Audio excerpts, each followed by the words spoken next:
Construction worker. Yes, tama yung sinabi niya.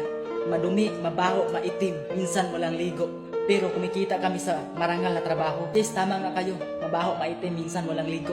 Ang tanong, kung walang construction worker, may matutulugan ba kayo? May maganda mang paaralan at daanan at mga building at gusali? Alam nyo, sa sobrang swerte nyo, mga construction worker na nagsakripisyo, huwag mapanghusga ng tao kung ano ang kanyang trabaho.